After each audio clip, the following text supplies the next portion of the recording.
सरस्वती माता की जय।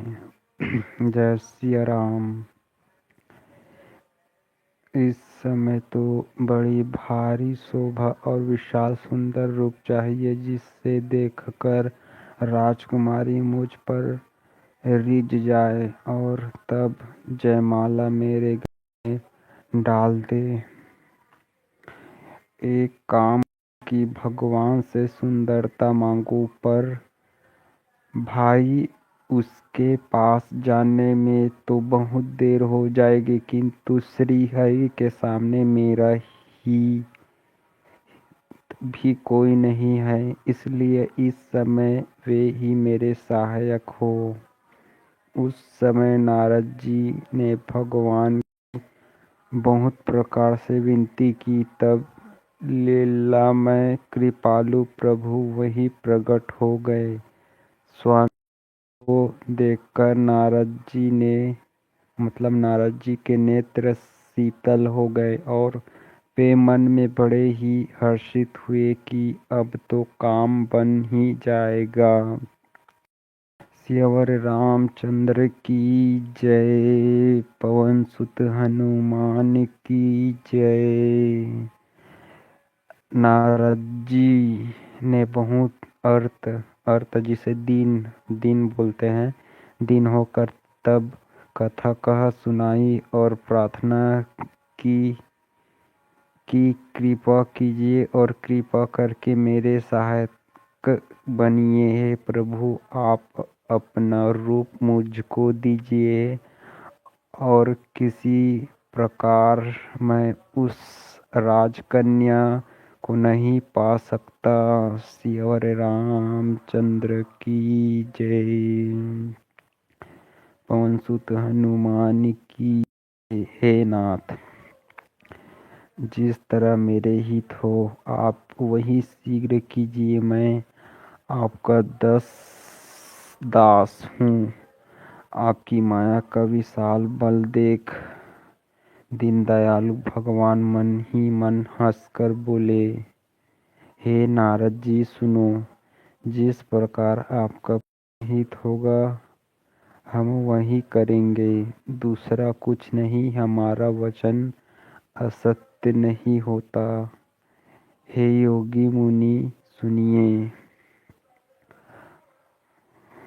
रोग से व्याकुल रोगी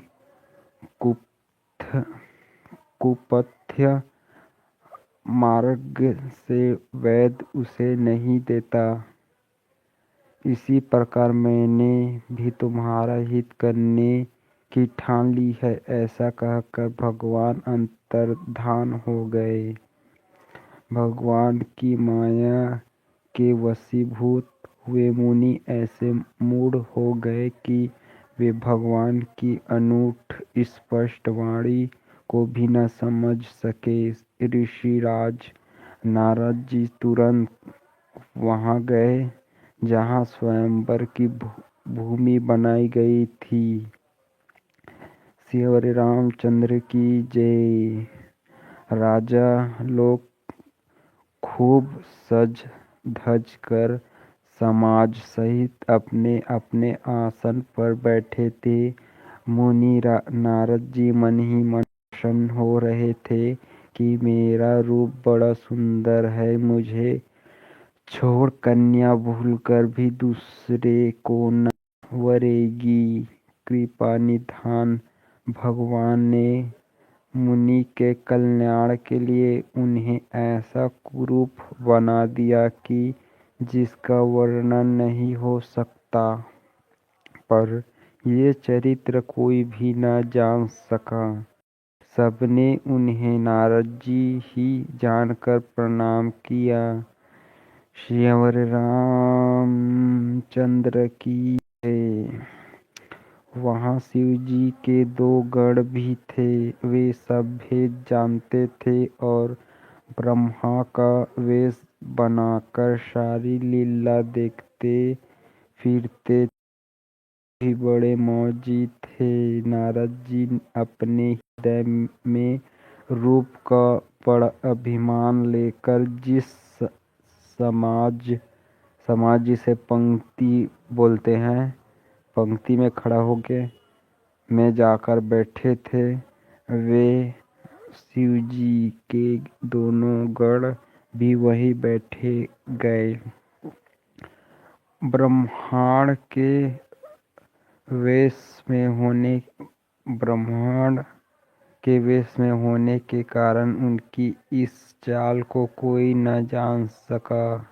वे नारद जी को सुना व्यंग्य वचन कहते थे। भगवान ने इनको अच्छी सुंदरता दी है, इनकी शोभा देखकर राजकुमारी रिझ ही जाएगी और हरि जिसे बोलते हैं वानर जानकर इन्हीं को खास तौर से वरेगी। सियावर रामचंद्र की जय। नारद मुनि को मोह हो गया था क्योंकि उनका मन दूसरे के साथ माया के वश में था। शिव जी के गण बहुत प्रसन्न होकर हंस रहे थे।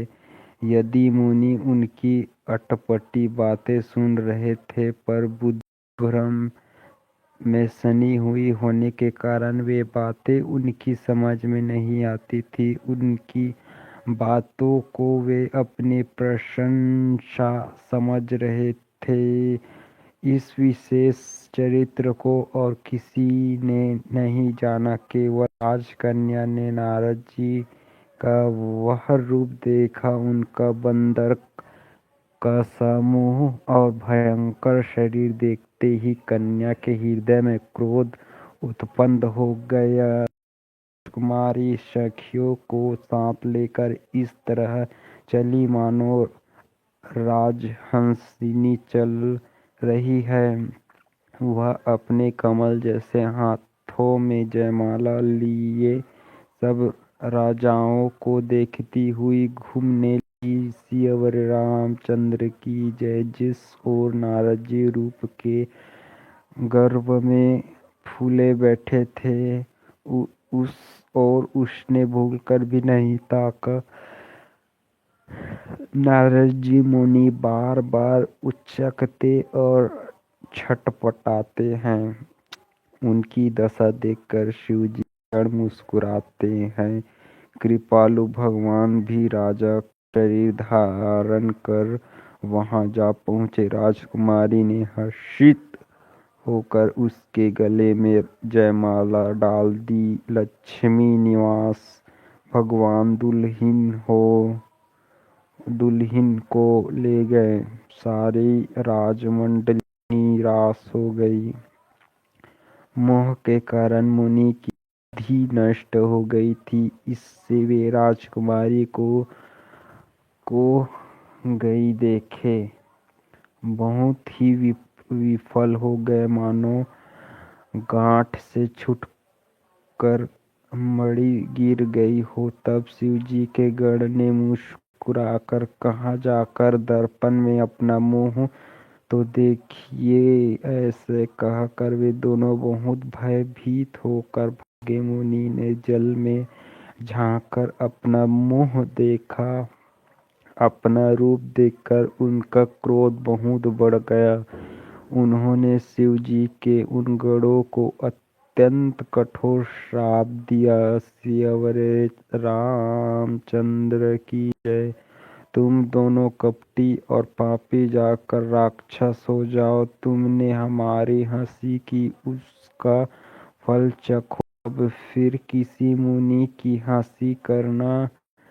मुनि ने फिर जल में देखा तो उन्हें अपना असली रूप प्राप्त हो गया। तब भी उन्हें संतोष नहीं हुआ। उनके होंठ फड़क रहे थे और मन में क्रोध भरा था। तुरंत ही वे भगवान कमलापति के पास चले। सियावर रामचंद्र की जय।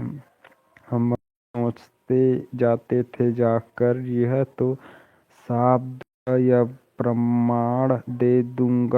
प्राण दे दूंगा। उन्होंने जगत में मेरी हंसी कराई है। दैत्यों के शत्रु भगवान हरि उन्हें बीच रास्ते में ही मिल गए। साथ में लक्ष्मी जी और वहीं राजकुमारी थी। सियावर रामचंद्र की जय। देवताओं के स्वामी भगवान ने मीठी वाणी से कहा, हे मुनि, व्याकुल की तरह कहाँ चले। ये शब्द सुनते ही नारद तो बड़ा क्रोध आया। माया के वशीभूत होने के कारण मन में चैत नहीं रहा। मुनि ने कहा, तुम दूसरों की संपदा नहीं दे, तुम्हारे ईर्ष्या और कपट बहुत है। समुद्र मंथते समय तुमने शिवजी को बावला बना दिया और देवताओं को प्रेरित करके उन्हें विषपान कराया। शिवर रामचंद्र की जय। असुरों को मदिरा और शिवजी को विष देकर तुमने स्वयं लक्ष्मी और सुंदर कौस्तुभ मणि ले ली। तुम भी धोखेबाज और मतलबी हो, सदा कपट का व्यवहार करते हो। तुम परम स्वतंत्र हो, सिर पर तो कोई है ही नहीं। इनसे जब जो मन को भाता है स्वच्छंदता से अपने मतलब इच्छानुसार बोलते हैं, वे वही करते हो। भले को बुरा और बुरे को भला कर देते हो। हृदय में हर्ष विषाद कुछ भी नहीं लाते। सियावर राम की जय। सबको ठग ठग कर परख गए हो और अत्यंत निडर हो गए हो। इसी से ठगने के काम में मन में सदा उत्साह रहता है। शुभ अशुभ कर्म तुम्हें बाधा नहीं देते। तब तक तुमको किसी ने ठीक नहीं किया था। अब कि तुमने अच्छी घर बना दिया है, मेरे जैसे जबरदस्त आदमी से छेड़खानी की है, अतः आपने किए का फल अवश्य पाओगे। जिस शरीर को धारण करके तुमने मुझे ठगा है, तुम भी वही शरीर धारण करो, ये मेरा शाप है। सियावर राम चंद्र की जय। तुमने हमारा रूप बंदर का सा बना दिया था। इससे बंदर की तुम्हारी सहायता करेंगे। मैं जिस स्त्री को चाहता था उससे मेरा वियोग कराकर तुमने मेरा बड़ा अहित किया है। इससे तुम भी स्त्री के वियोग में दुखी होंगे।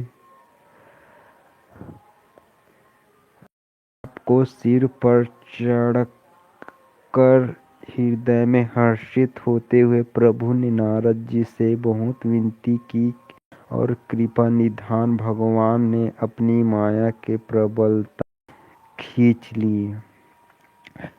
सियावर रामचंद्र की जय।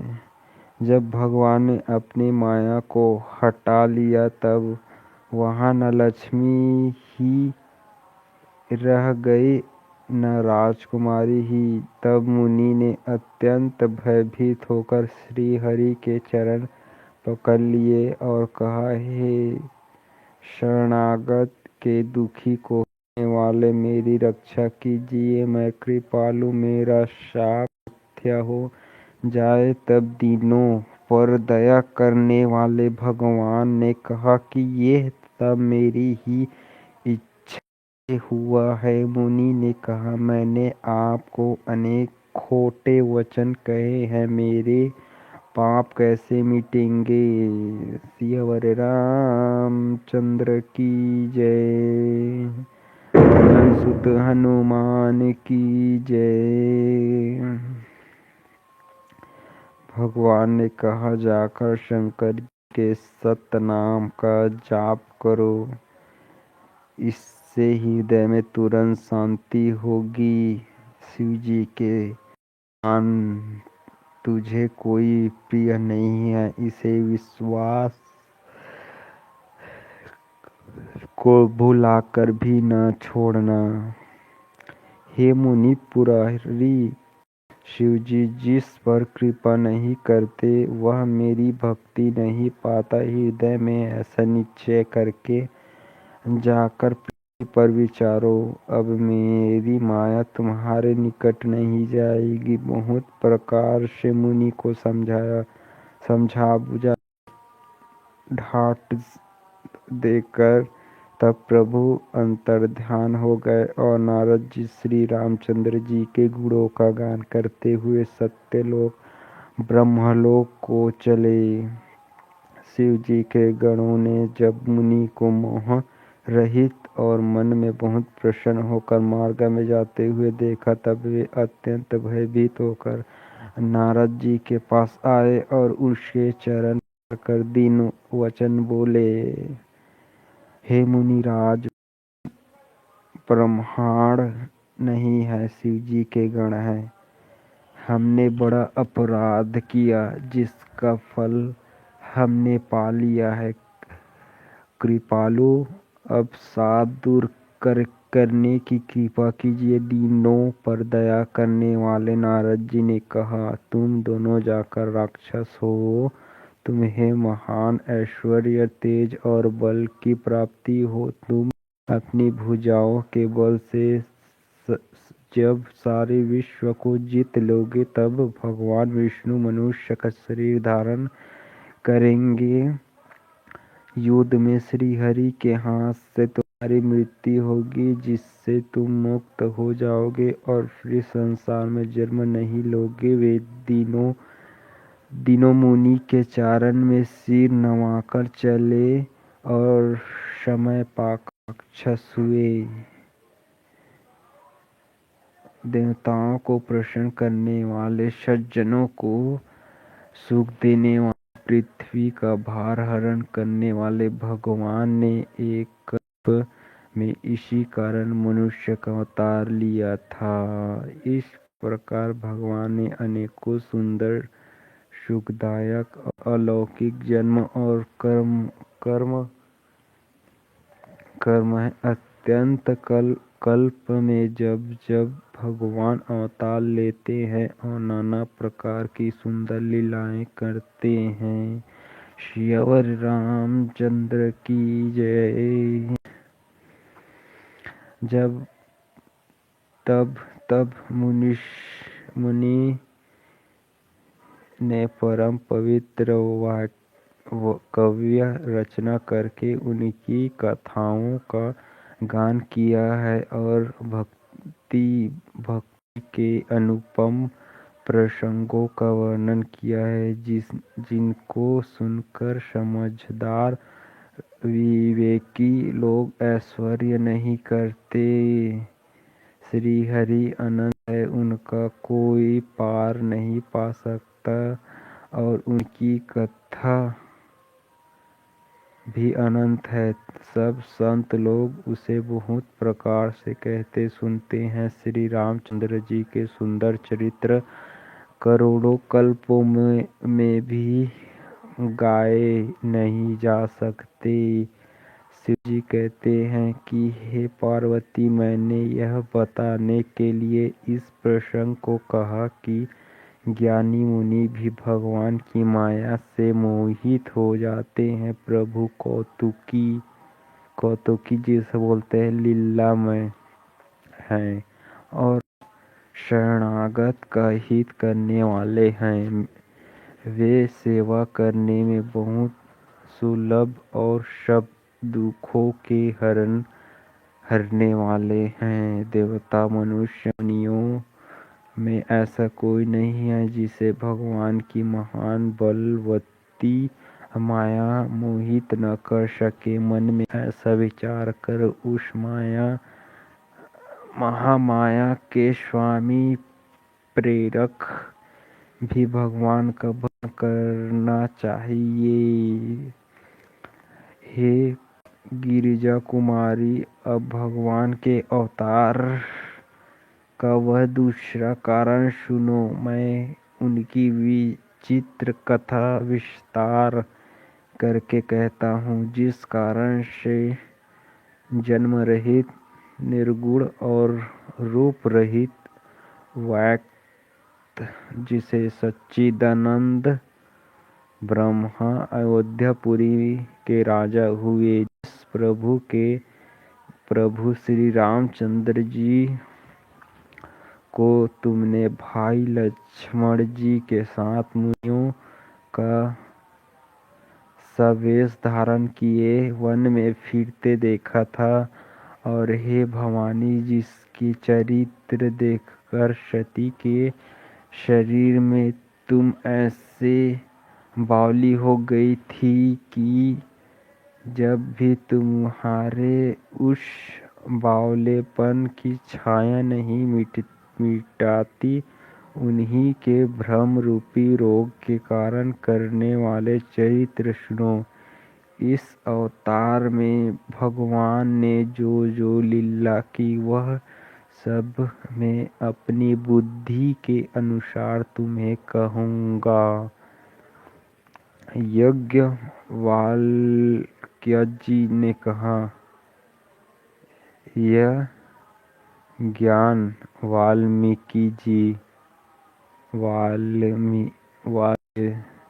जी ने कहा। हे भारद्वाज, शंकर जी के वचन सुनकर पार्वती जी संकुचाकर प्रेम सहित मुस्कुराई। फिर शंकर जी जिस कारण से भगवान का वह अवतार हुआ था, उनका वर्णन करने लगा। मनु शत्रुपा ताप एवं वरदान। श्रीवर रामचंद्र की जय। पवन सुत हनुमान की जय।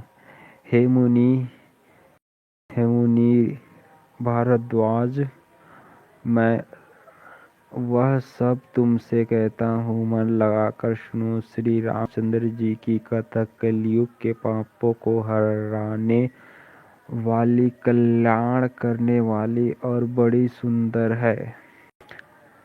स्वयंभू मनु और उसकी पत्नी शत्रुपा, जिनसे मनुष्यों की यह अनुपम सृष्टि हुई, इन दोनों पति पत्नी के धर्म और आचरण बहुत अच्छे थे। आज भी वेद जिनकी मर्यादा का गान करते हैं।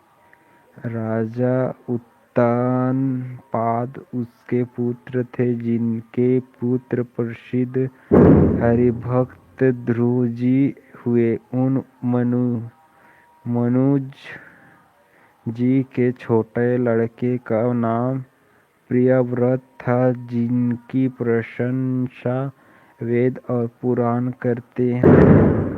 पूना देवहूति उनकी कन्या थी, जो कर्दम्ब मुनि की प्यारी पत्नी हुई, और जिन्होंने आदि दीनों पर दया करने वाले समर्थ एवं कृपालु भगवान कपिल को गर्भ में धारण किया। श्रीवर रामचंद्र की जय।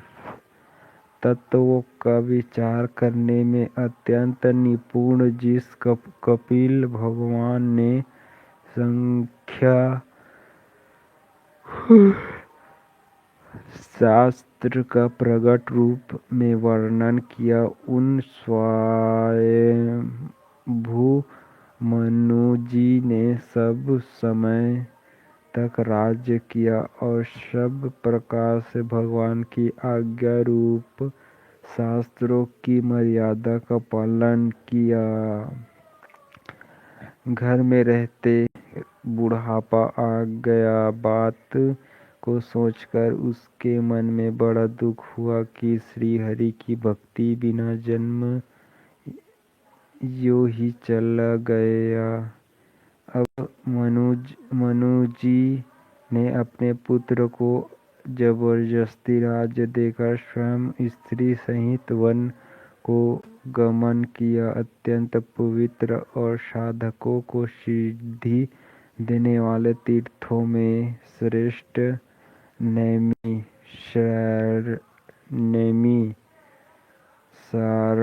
प्रसिद्ध है। वहाँ मुनियों और सिद्धियों के समूह बसते हैं। राजा मनु हृदय में हर्षित होकर वहीं चले।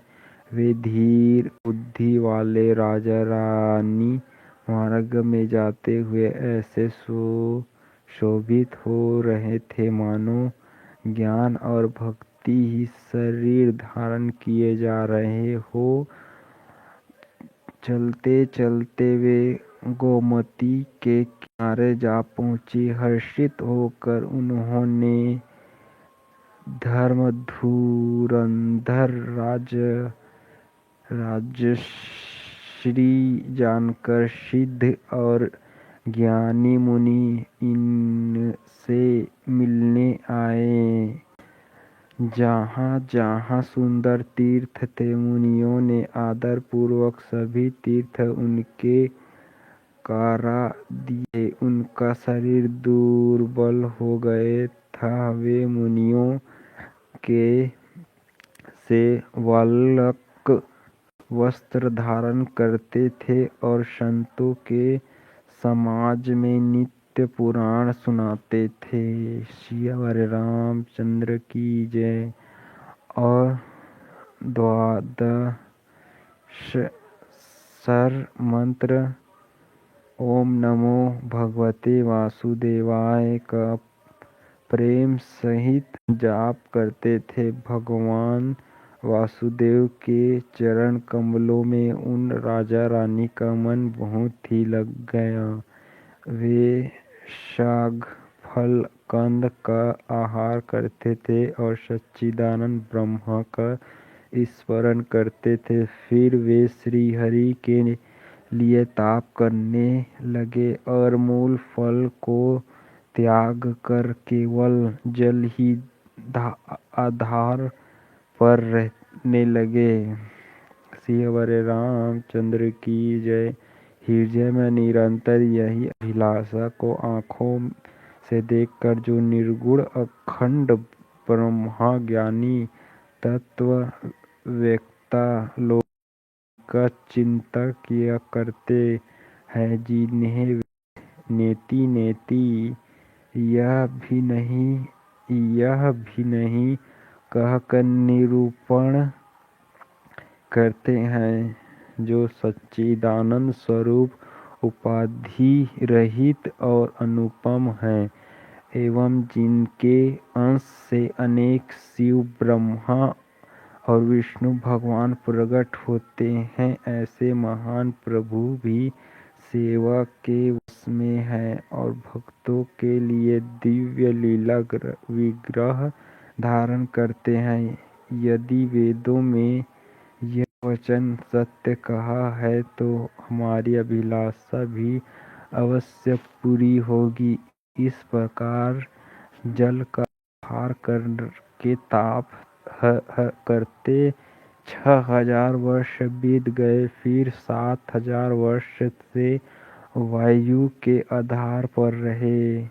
10,000 वर्ष तक उन्होंने वायु का आधार भी छोड़ दिया। दोनों एक पैर से खड़े रहे। उनका अपार तप देखकर ब्रह्मा विष्णु और शिव जी कई बार मनु जी के पास आए। सियावर रामचंद्र की जय। उन्होंने इन्हें अनेक प्रकार से ललचाए और कहा कि कुछ वर मांगो, पर वे परम धैर्यवान राजा रानी अपने तप से किसी के डिगाए नहीं डिगे। यद्यपि उनका शरीर हड्डियों का ढांचा मात्र रह गया था, फिर भी उसके मन में जरा भी पीड़ा नहीं थी। सर्वज्ञ प्रभु ने अन्याय गति आश्रय वाले तपस्वी राजा रानी को निज दास जाना। तब परम गंभीर और कृपा रूपी अमृत से सनी हुई आकाशवाणी हुई कि वर मांगो। सियावर रामचंद्र की जय। मुर्दे को भी जिला देने वाले यह सुंदर वाणी कानों के छेदों से होकर जब हृदय में आई, तब राजा के शरीर ऐसे सुंदर और हष्ट पुष्ट हो गए मानो अभी घर से आए हैं। कानों में अमृत के समान लगाने वाले वचन सुनते ही उनका शरीर पुलकित और प्रफुल्लित हो गए। तब मनुजी दंडवत करके बोले, प्रेम हृदय से समाता न था। हे प्रभु, सुनिए, आप सेवक को लिए कल्प वृक्ष और कामधेनु है। आपके चरण रज की ब्रह्मा विष्णु और शिव जी की वंदना करते हैं। आप सेवा करके मैं सुलभ है तथा सब सुखों के देने वाले हैं। आप शरणागत के रक्षक और जड़ चेतन के स्वामी हैं। जो अनाथ हित हम पर नेहु तो प्रसन्न होई, यह वर देहु। हे अनाथों पर कल्याण करने वाले, यदि हम लोगों पर आपका स्नेह है तो प्रसन्न होकर यह वर दीजिए कि आपका जो स्वरूप शिव जी के मन में बसता है और जिसकी प्रीति के लिए मुनि लोग यत्न करते हैं। सियावर रामचंद्र की जय। जो काकभुषुंडी के मन रूपी मन सरोवर के विहार करने वाला हंस सगुण और निर्गुण कहकर वे जिनकी प्रशंसा करते हैं। हे शरणागत के दुख मिटाने वाले प्रभु, ऐसी कृपा कीजिए कि हम उसी रूप के को नेत्र भरकर देखें।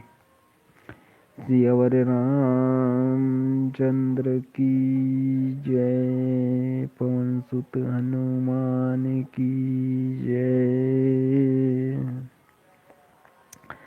राजा रानी के कोमल विनययुक्त और प्रेम रस के पगे हुए वचन भगवान को बहुत ही प्रिय लगे। भक्त वत्सल कृपा निधान संपूर्ण विश्व के निवास स्थान, यह समस्त विश्व के व्यापक सर्वसमर्थ भगवान प्रकट हो गए। भगवान के नीले कमल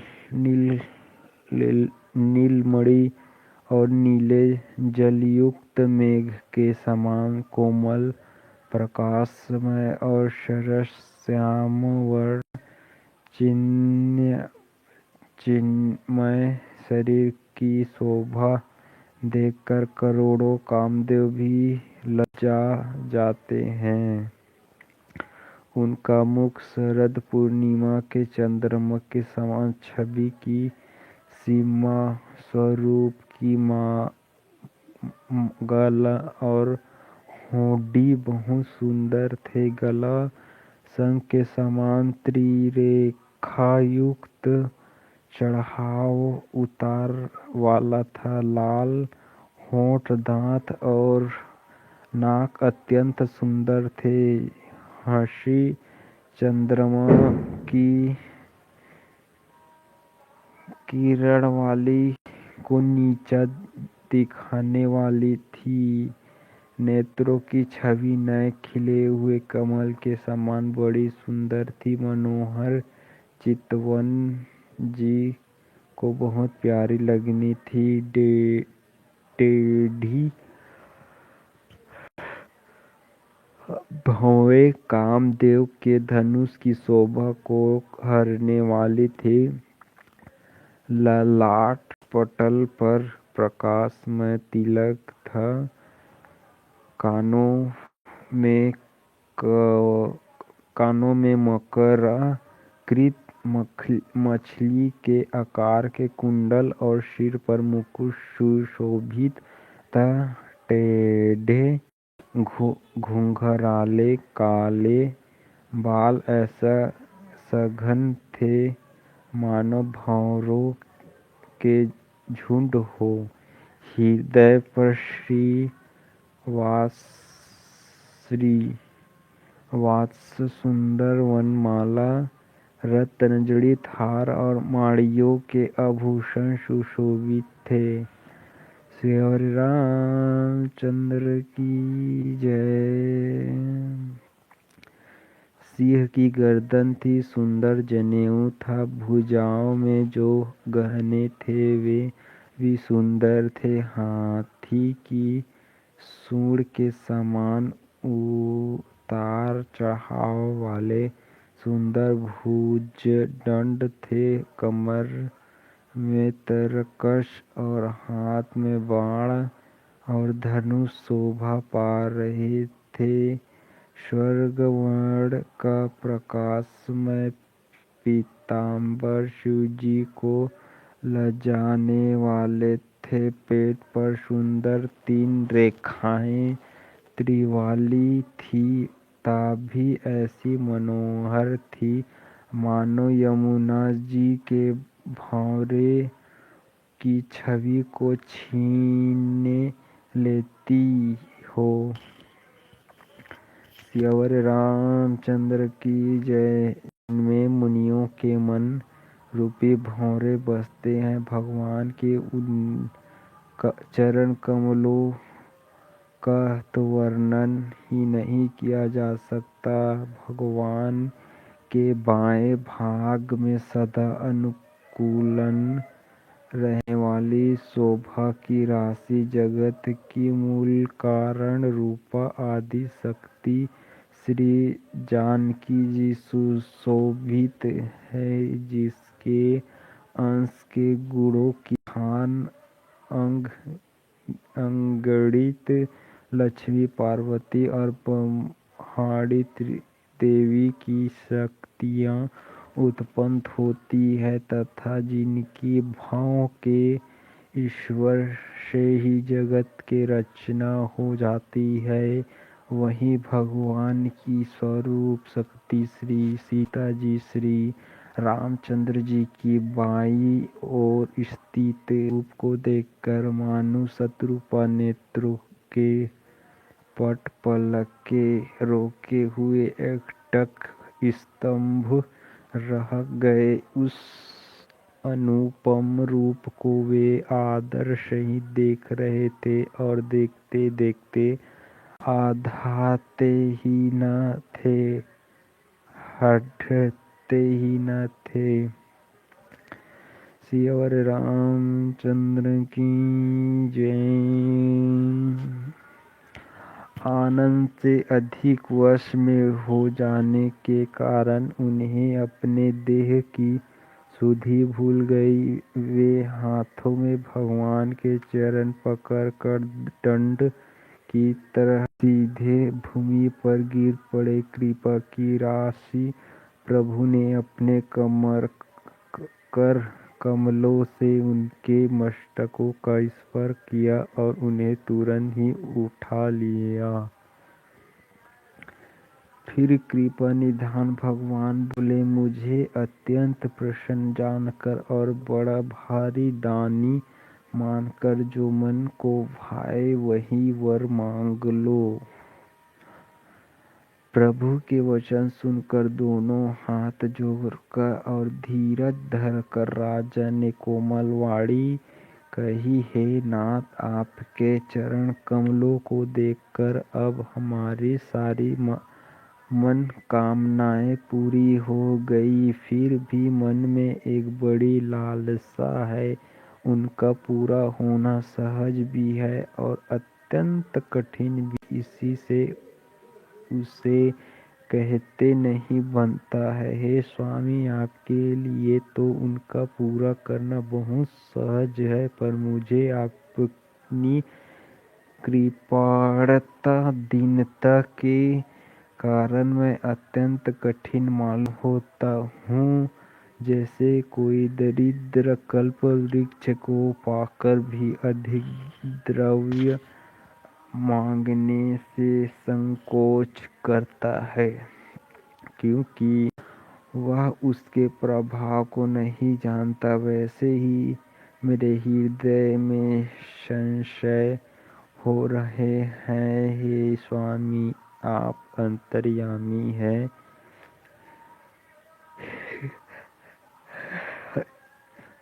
इसलिए उसे जानते ही हैं। मेरे वह मनोरथ पूरा कीजिए। भगवान ने कहा, हे राजन, संकोच छोड़कर मुझसे मांगो। तुम्हें न दे सकूं ऐसा मेरे पास कुछ भी नहीं है। श्याम रामचंद्र की जय। राजा ने कहा, हे दानियों के शिरोमणि, हे कृपा निधान, हे नाथ, मैं अपने मन का सच्चा भाव कहता हूँ कि मैं आपके समान पुत्र चाहता हूँ। प्रभु ने भला क्या छिपाना। राजा की प्रीति देखकर और उसके अमूल्य वचन सुनकर करुणा निधान भगवान बोले, ऐसा ही हो। हे राजन, मैं अपने समान दूसरा कहाँ जाकर खोजूं, अतः स्वयं ही आकर तुम्हारा पुत्र बनूंगा। शतरूपा जी को हाथ जोड़े देखकर भगवान ने कहा, हे देवी, तुम्हारी जो इच्छा हो सो वर मांग लो। शतरूपा ने कहा, हे नाथ, चतुर राजा ने जो वर मांगा, हे कृपा, वही मुझे बहुत ही प्रिय लगा। परंतु हे प्रभु, बहुत ठिठाई हो रही है।